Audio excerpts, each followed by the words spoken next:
For the fans at Martinsville Speedway, they couldn't have asked for more on race weekend. Beautiful sunshine and hot action on the track.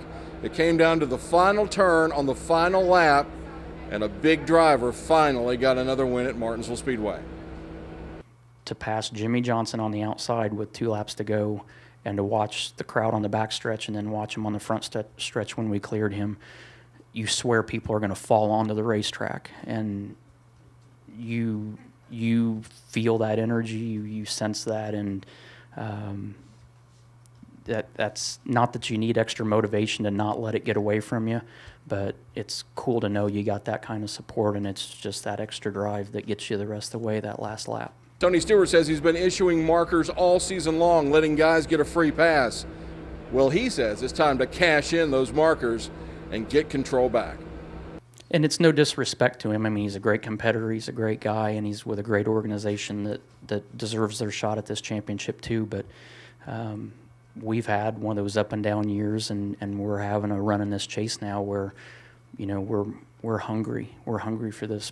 And I feel like that our mindset into these next 3 weeks are, you know, we've been nice all year to a lot of guys and giving guys a lot of breaks. We're cashing tickets in these next 3 weeks.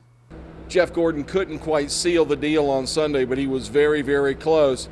The disappointment was evident on his face. We had comments. It's just Martinsville, isn't it? I think it's a combination of late in the year in Martinsville. And sometimes just the way the race goes. You know, sometimes things trigger. If you get early cautions here at Martinsville, then that usually contributes itself to more cautions, and then those are just more guys. Somebody's upset and tempers flaring and incidents is happening, and it just escalates from there. And that's what it seemed to me like. What happened was there was just we couldn't get into a rhythm with the race. It just couldn't get it going. It just seemed like guys were ticked off at one another or driving over their heads or whatever it may be, and we just saw that for a big majority of the race.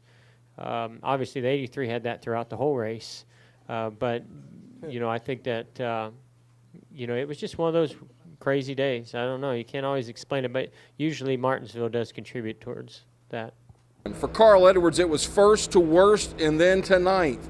He struggled all day, but found a way to get back into the top. This track has been, you know, has just been really, really tough for me. So I think this is one of those days where everything went wrong and everything went right as well. And fortunately, the timing of all those things worked out, so we finished ninth. But, you know, I think Tony and those guys, they've obviously won 3 chase races. So, you know, when I sat in here on Friday, I told you guys I thought he was one of the guys that could win this race and be, you know, be a guy that you'd have to beat for the championship. And I think he's proven that. He's proving it right now. But yeah, we'll have fun. We'll go race hard. They're going to have to race us too. So I'm excited about the next 3 races. With action winding down at Martinsville Speedway, Tony Stewart leaves with a brand new grandfather clock and the number 2 position. Carl Edwards will be looking over his shoulder with only 8 points separating he and Tony Stewart. And the big question is, which of the 4 drivers that remain viable in the hunt will walk away with the championship cup? For Star News, I'm Kip Wallace.